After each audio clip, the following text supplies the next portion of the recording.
What's up? What's up? This is JuJuan Buford, managing partner, JSB Business Solutions Group, business development professional. And what I want to talk about today actually is a talk that I had the opportunity to participate in yesterday with the Ladies League of Detroit. Just phenomenal organization. Really need to look them up. LaTanya is doing some incredible things there with that organization, just pouring into folks, edifying, celebrating, and really putting people at a place where they can really achieve their greatest potential. So it was a real pleasure to be able to have a discussion with the organization about entrepreneurship. And the topic that we covered was an interesting one in the sense that it's not one that I have an opportunity to talk about often.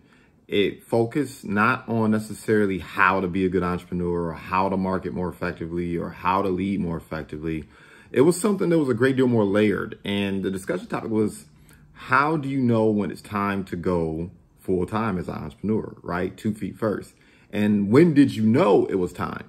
Now, before I go any further, look, smash the like button, of course, and turn that button blue if the content that you are hearing and the information I'm getting ready to dispense is of value. Let the social media algorithm know that this is a fantastic channel, and for individuals who are looking to level up, grow, and go further, harder, farther, that this is the place you want to be. All right, with that being said, look, so there's a couple things I teased out of the talk that I wanted to share that I thought would be of like tremendous benefit to individuals. The first being, for me, I think everyone's process is different, right? Everyone's always looking for the way, and there's no the way. Now, there are principles. There are certain frameworks and concepts that are universal and applicable, but there's no the way. And I can speak personally that for me, it really was a process. My process started 20 years ago in the banking industry, working at Standard Federal Bank, now after multiple buyouts, Bank of America. And I remember I was placed at one of the poorest banks in the entire network in Detroit off Woodward and West Grand Boulevard. And it was just little old ladies depositing their Social Security checks and cashing Social Security checks, leaving $2 in the account. And I remember one of my goals for the year was basically to raise over 100,000 new revenues from that situation. And I'm young, I'm fresh out of college. I'm naive enough to believe I can take on the world and that no thing, it won't be difficult at all, I'll figure it out. And as I began having conversations with people, they made it clear that I need to start looking for another job because there was no way that was going to happen, particularly at that branch. Well, what transpired was the exact opposite of what everyone expected. I ended up doing $1 million in new revenues to that branch in a 3-month. It's for any reason. First thing tomorrow, I got to do this. In 3 months. And as a result, I'm in the banking news, corporate is buzzing, branch manager looking at me, smiling, high five. And I'm like, okay, this is pretty cool. I'm going to get a raise. I'm going to get a, some type of reward. I'm going to get a promotion. You know what they gave me? They gave me a $50 Marshall Fields gift card. And I remember when the branch manager looked at me and said, you know what? I know what you're getting ready to do. Because she already knew what I was getting ready to do. The moment I opened that envelope and received a $50 Marshall Fields gift card, I was writing my resignation. And I'm telling you, I wouldn't recommend anyone to do what I did. I had no savings. I was a single parent at the time. It was bad. But I was young, once again, didn't know what I didn't know.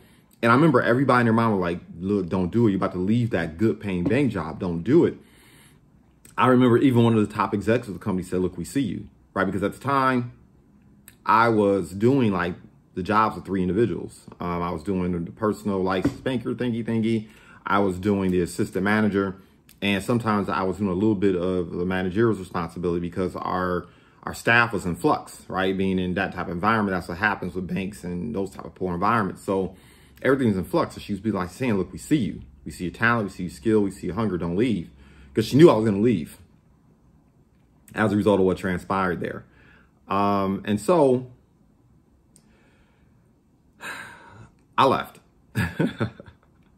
But there's some things I took with me from that experience. Number one, is that I realized early on that the bank had bought me at wholesale and was selling me at retail.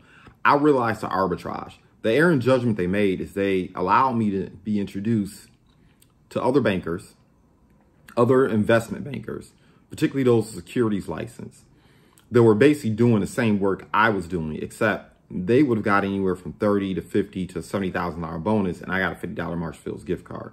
So I learned early on that, look, if you're working somewhere and they're paying you $50, that means they're generating $150 in revenues off of your work and your sweat equity and your talent and your intellect. If someone's paying you $100, they're really earning $300, right? And I'm not mad about it because, look, somebody paid a price for that branch to be there years and years and years ago, before there was offices, electricity, lights, phones, computers, et cetera, et cetera. Somebody paid the price for that branch to be there. So as a result of them paying the price, you're working within the framework they provide. There's a cost to house you, right? And they also have to make a profit off of your industry. But I said, no, I know the arbitrage. Now, if I'm willing to work this hard for this branch and do all this different work and bring in this much value, I can certainly do it for myself. And so maybe being a bit hot-headed, I just made the leap, right? I trusted.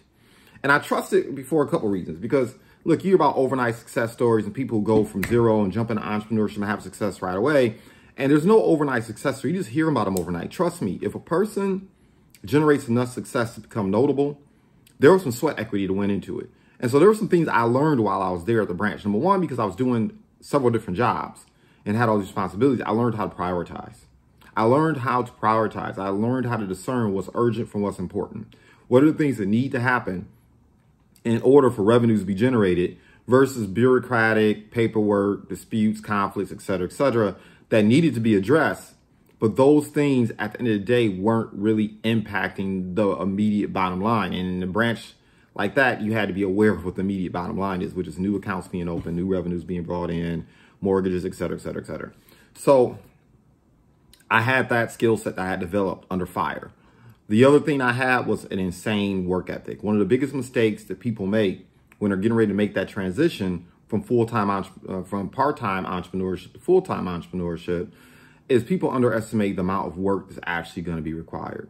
Look, in the beginning, you are going to work and you're not going to get paid for the things you're doing. You're not. You're doing the work, you're not getting paid for those things. So later on, when you get the stuff figured out, you put your systems in place, you begin getting paid for work you no longer have to do, right? But in the beginning, you're going to work harder than you ever did at a job. Keep in mind, the job's paying you 50, but you're really earning one. I mean, look, you got to put in the work, all right? The other thing that business owners don't realize when they get ready to make the plunge is, look, when you're in a W-2 environment, somebody's paying your taxes. Somebody's paying for your major medical. Somebody's paying for the infrastructure. Well, guess what? When you become an entrepreneur, you got to pay for those things. So if you are earning 50K at the gig and your business is paying you 50K, don't think it's time to jump ship because your business is paying you the same amount of money paying you as a W-2. No, it's not. You want your business to be paying you at least double, as far as I'm concerned, what it is that you're being paid at the gig, because entrepreneurship goes up and down, like the market, right? What goes up goes down, what goes down goes up. And also you need to be able to understand, you need to set aside a good 30 to 40% of every penny you're bringing in for taxes and other just expenses that are just going to pop up over the course of being an entrepreneur. And so that's one of the first things that I wanted to tease out from the talk we gave last night was that, number one. The other thing that entrepreneurs make an error in judgment, yeah, I'm reading right from the notes, is look, your success is going to be found in your process, not your results. It's tempting as an entrepreneur to focus on your results, particularly when you're brand new to it, right? You're focused on what you got compensated. You're excited about that. That's your social proof. That's your evidence that you're on the right task. But your success as an entrepreneur is not found in results. It's found in your process. It's found in your process. In other words, what is your process? Your process is everything that needs to happen from the time you make, and let me preface this, right? If you are building your business where you're e-commerce business and you never talk to people, like you literally never talk to people, some of this may not be applicable, but some of it is. All right. So if your process involves you meeting someone eyeball to eyeball, Okay, whether it be at a coffee shop, at a restaurant, networking event, Zoom call, whatever the case may be, you're meeting people. From the time you meet someone to you shake their hand and say hello and how you approach them, that's your process. From the time that you approach someone and you get to know them a little bit and develop a little bit of rapport, and you make an attempt or you introduce or invite them to learn about what you do, that's part of your process. From the time that that person agrees or doesn't agree, but let's say they agree, they say, hey, I am interested in what it is you do, that's part of your process. Then the schedule of the presentation or the appointment and them receiving the information underneath favorable terms, that's part of your process. Securing the appointment, confirming the appointment, part of your process. What happens? Will they make a buying decision yes or a buying decision no? Right? What happens next? That's part of your process. What happens if they specifically to make a buying decision yes? How do you treat them? How do you give them their deliverables? How do you meet their expectations? That's part of the process.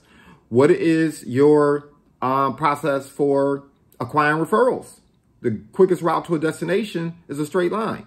Why spend thousands of dollars on ads and other methodologies to acquire business when if your process is a process that isn't weird, that isn't uncomfortable for the recipient, for the people who participate in your process, they're going to give you referrals. People refer business to people whom they like, know, and trust, and people who brought them value. What's your process for referrals? And then what is your process for sharpening saw and getting better at all those other processes, right? What is your process for sharpening saw and getting better in other processes? Some people refer this to KPIs or what I refer to sometimes RGAs, key performance indicators, revenue generating activities. But what is your process? What are your revenue generating activities? What are your KPIs? What are the things that you're going to do and that have worked on a consistent basis, that will give you the result? Because if you're not doing those things, there's no results. The results are a lagging indicator of your process. And that's how you create predictable income, right? So when I first started out as an investment advisor, jumping ship from the bank, all I'm doing, I'm sitting at a desk, I got a phone, yellow pages, and some old documents from 50 million years ago about how to sell long-term care. Like no training when I first started. The one thing I did learn early on that was passed on to me was a ratio, 130, 10, 3, 1. 130, 10, 3, 1. And what I learned was that ratio was for every 100 reach out. So look, and it's applicable whether it's social media.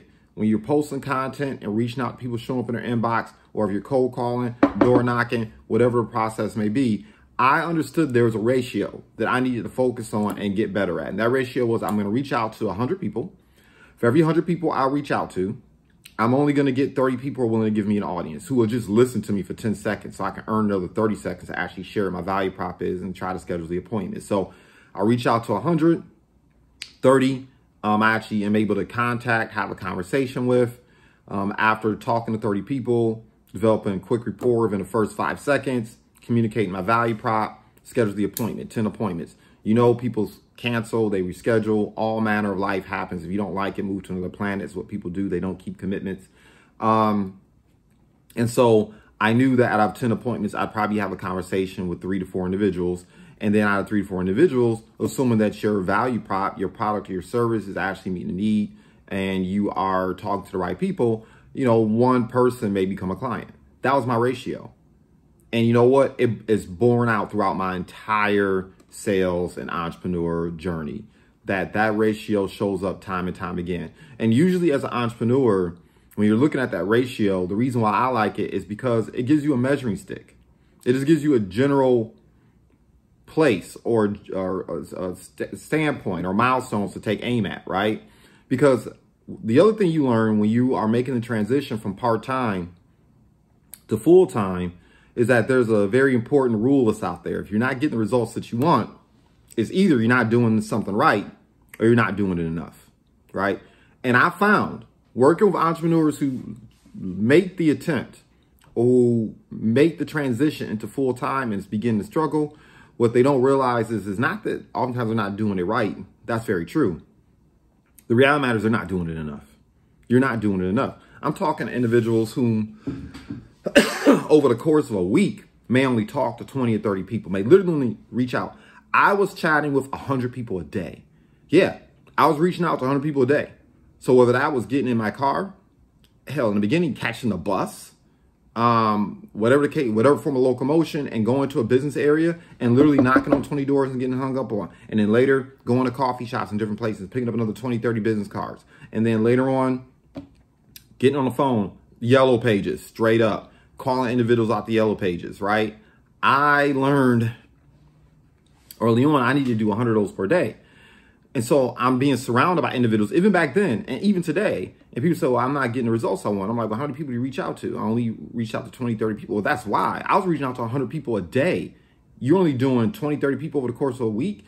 Look, you're not giving you don't have enough of a sample size to see whether or not your approach is working correctly. You don't have enough of a sample size. You don't have enough of a sample size to see whether or not your presentation is effective. You don't have a sample size large enough, right? You're not beta testing enough people to understand how your value prop is landing with individuals. A lot of this is about the numbers.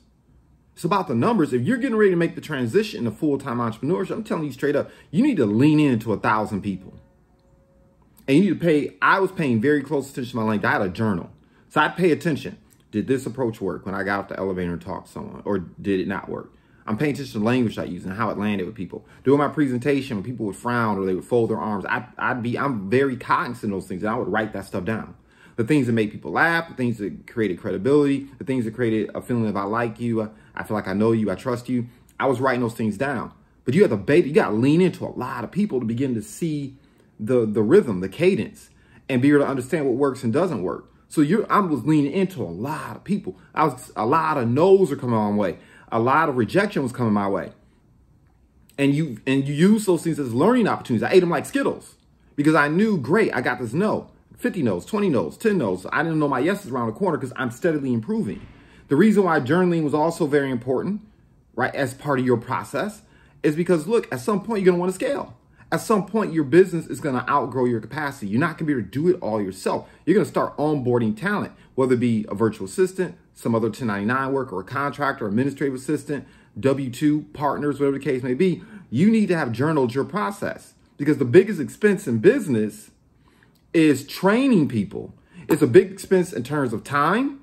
It's a huge expense in terms of money. And then losing people, oh my gosh, when you've taken the time to invest in people monetarily and then you train them and they walk away, that's a huge loss to your business. You need these processes to be documented, written down, and accessible to the extent that a third grader can look at them and follow them. So it's not such a operational drain on you when people inevitably leave you, and it doesn't drown your business because you're inundated with training because your process isn't written down. Look, I hear a lot of entrepreneurs right now talking about how difficult it is to find people, and that's why I'm failing because I can't find good people. And the question I ask them is your expectations clearly written down? Hey, do you have an environment where people can sharpen the saw and get better in terms of knowledge and skills and know what knowledge and skills are expected of them?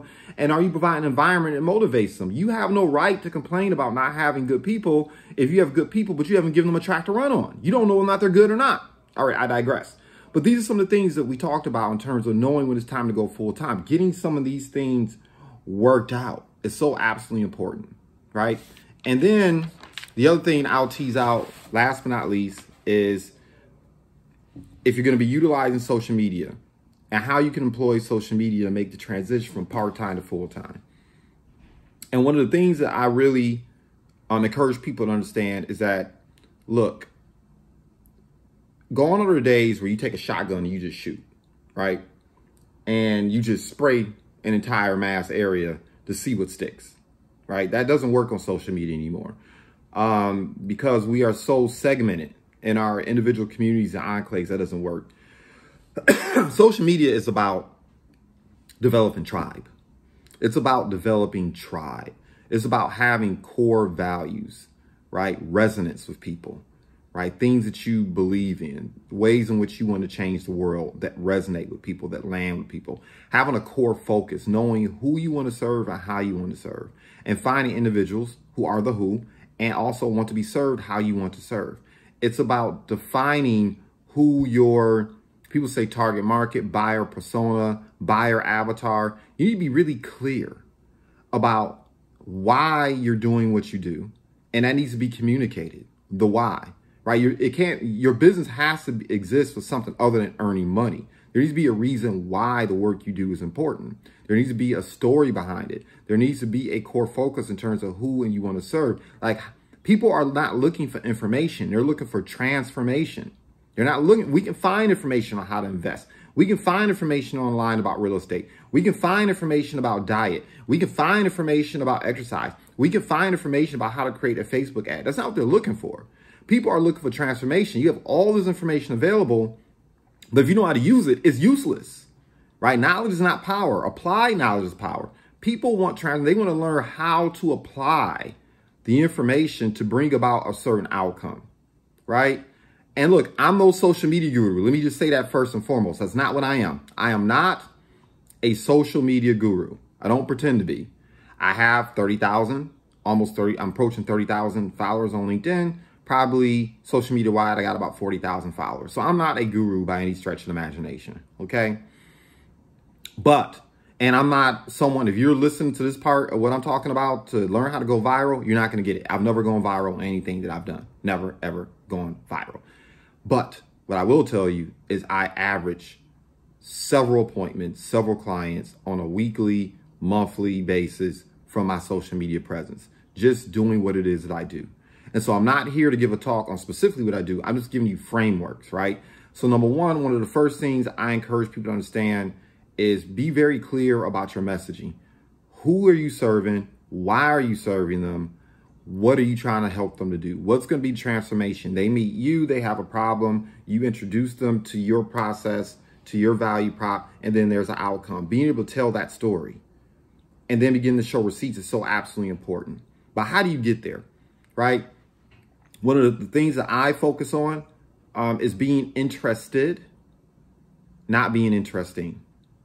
Let me repeat that again. So often I see people on social media, they're so focused on being interesting, but their content doesn't tell you or doesn't land in a way where you believe they're interested in the people that they want to work with. You need to be interested in them. The content that I share, if you go across most of the mediums, I'm not on there posting billboard material by my ish. You're not going to see me show up in your DM in the middle of the day or night in the morning talking about buy my shit, you know, it's so great. No, that's not what I do. I show an interest in people. Someone likes my content. Somebody shares my content. Somebody shows my inbox and say, hey, thanks. I appreciate you for taking time to engage my posts or to share my posts or to engage my content. Look, I believe entrepreneurship is empowerment. Our goal personally is to help over 100,000 households over the next 10 years become employers. And I took a look at your profile and saw you have A, B, C, and D, or that you're already an entrepreneur in A, B, C, and D, or you're successfully building a business at A, B, C, and D. You know, I'd love the opportunity simply to learn what's most important to you, to get a good idea in terms of what you're taking aim at. What matters most to you at this stage of your entrepreneurial journey? What matters most to you at this stage of your professional journey? I'm interested. Most of my content is designed to communicate to people that I'm interested in your issues, your problems. I want to provide solutions to what it is that you do. I'm curious. My content is designed to pique curiosity, and then once I show up in people's inbox, the purpose is to learn as much about the person and try to identify how I can be of service to them as best as I can, right? I compare it to almost like dating, right? So you go to a coffee shop, you turn around, you see somebody, they're attractive, for a lot of different reasons, maybe because of their attire, how they carry themselves, have a beautiful smile, have a beautiful way about conducting themselves. So I may go to a coffee shop, or let's pretend you go to a coffee shop and you see someone like that. And you comment them, you say something nice to them. They smile back and say, hey, thanks. You say, wow, what brought you in today? In between, I'm taking a break from work. Oh, I'm getting some busy work done. I'm here to take a mental break, read a book, getting ready to meet someone. Oh, great, that's fantastic. And then you turn around and say, well, will you marry me? Weird, right? Super weird. That's what people are doing. They're going online. They're just getting acquainted with someone for 0.5 seconds. And they're showing up in their DMs. They're showing up on their posts and content, billboard materials, talking about, will you marry me? I don't know anything about you. I don't know who you are. We have no relationship. I don't know whether or not you're an entrepreneur or not an entrepreneur. I don't know if you want to lose weight, not lose weight. I don't know if you want to gain weight. I don't know if you want to build muscle. I don't know if you want to learn Facebook ads or learn how SEO. I don't know any of those things. But will you marry me? In other words, Give me your money. People love their money. People have a special relationship with their money. And you're asking to get access to it, right? No. What's more natural? What are you going to do? What you're going to do is you're going to turn to someone, you're going to say, hey, what brings you in today? Well, first you're going to compliment them. Hey, you look really nice. Hey, really love that tie. Hey, really love that watch. Really love whatever. Like the way you carry yourself. You have a beautiful smile. What brings you in today? They may say, I'm here doing a number of things. That's great. That's fantastic. I am too. If you don't mind, what do you do for a living? What is everyone's favorite topic, particularly if they're an entrepreneur? It's themselves, right? Everyone's favorite radio station is WIIFM. What's in it for me? Everybody likes to talk about themselves, right? And here in the United States in particular, people are going to talk about their occupation, what they do for a living. And especially if they're an entrepreneur, they're going to lean in and tell you what they do for a living in terms of their business. That's everyone's favorite topic, right? And you're going to be interested, right? You're dating them. When you're on a date, you ask questions because you're expressing interest. You give a person a chance to talk. You don't want to be the one just, right? So, oh, that's great. That's fantastic. What motivated you to get in that field of work? What motivates you right now to build your business? What's the origin story? You don't say what's the origin story, but how'd you get involved in it? Right? You ask questions and then people open up and they start telling you other things about themselves.